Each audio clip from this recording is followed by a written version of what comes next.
नमस्ते dear viewers. तो इस वीडियो में हम लोग सेकेंड लॉ ऑफ थर्मोडायनामिक को समझेंगे।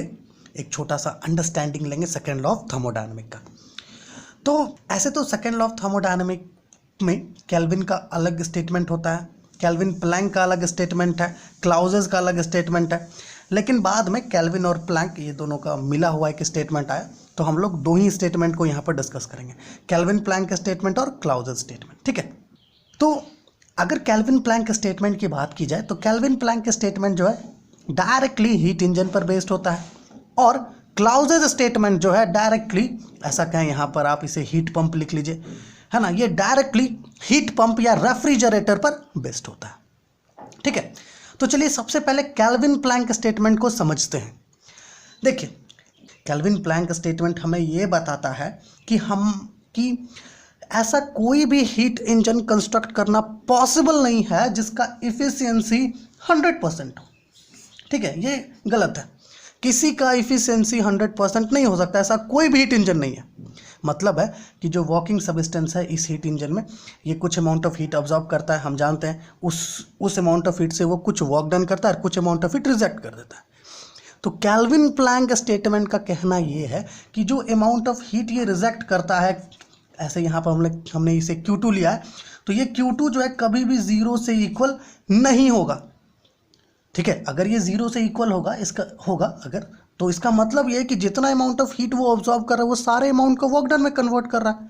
ये पॉसिबल नहीं है। केल्विन प्लैंक स्टेटमेंट हमें यही कहता है, ठीक है, कि वैसा कोई भी हीट इंजन कंस्ट्रक्ट करना पॉसिबल नहीं है जो सारे अमाउंट ऑफ हीट को वर्क डन में कन्वर्ट करे। ठीक है, या फिर जिसका एफिशिएंसी 100% हो।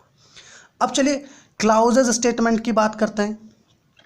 तो हमने जैसा कहा, क्लाउजेस स्टेटमेंट हीट पंप या फिर रेफ्रिजरेटर पर बेस्ड होता है। तो देखिए, हीट पंप और रेफ्रिजरेटर में हम क्या करते हैं, हम लोग वहाँ पर जो हीट पंप और रेफ्रिजरेटर होता है उसमें जो हीट है वो कोल्डर बॉडी से हॉटर बॉडी फ्लो करती है ना। और ये फ्लो कैसे होता है, हम लोग जो है इसमें कुछ ऐसा कहें, कुछ एक्सटर्नल एजेंसी का वर्क डन करते हैं, मतलब बाहर से इस पर कुछ वर्क डन करते हैं हम लोग, है ना, मतलब बाहर से वर्क डन इस पर किया जाता है। तो क्लाउजेस स्टेटमेंट हमें यह बताता है ऐसा कोई भी डिवाइस कंस्ट्रक्ट करना इम्पॉसिबल है। ठीक है, जो डिवाइस में स्पॉन्टेनियस फ्लो हो हीट का कोल्डर बॉडी से हॉटर बॉडी में।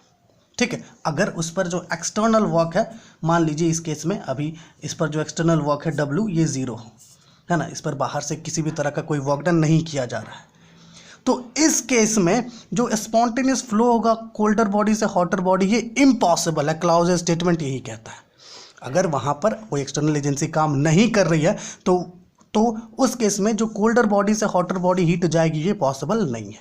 ठीक है, तो चलिए एक बार स्टेटमेंट्स को देख लेते हैं, क्लाउजेस स्टेटमेंट और केल्विन प्लैंक स्टेटमेंट को।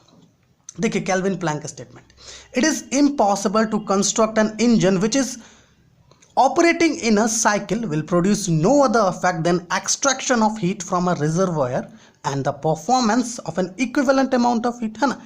वैसा कोई भी इंजन कंस्ट्रक्ट करना इम्पॉसिबल है जो सारे अमाउंट ऑफ हीट को, है ना, ठीक है, वर्क डन में कन्वर्ट करता है।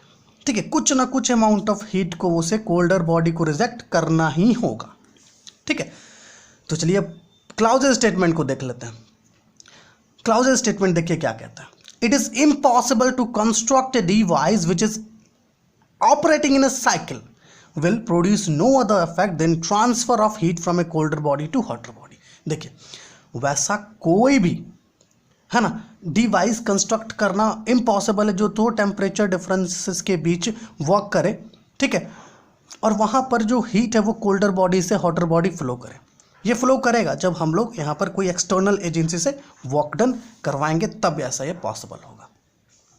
तो ये था सेकेंड लॉ ऑफ थर्मोडायनामिक का एक छोटा सा अंडरस्टैंडिंग वीडियो। ठीक है, इसके बाद जो है हम लोग डिस्कस करेंगे कि ये दो जो स्टेटमेंट्स है, ये दो स्टेटमेंट्स इक्विवेलेंट है, इस पर हम लोग चर्चा करेंगे, क्योंकि एग्जामिनेशंस में क्वेश्चन आता है कि show that Kelvin Planck statement and Clausius statement are equivalence. ठीक है, ऐसा ये दोनों का जो अंडरलाइंड स्टेटमेंट है ये सेम ही होता है, लेकिन प्रूफ करने के लिए देता है, तो हम लोग उस पर अपने अगले वीडियो में बात करेंगे।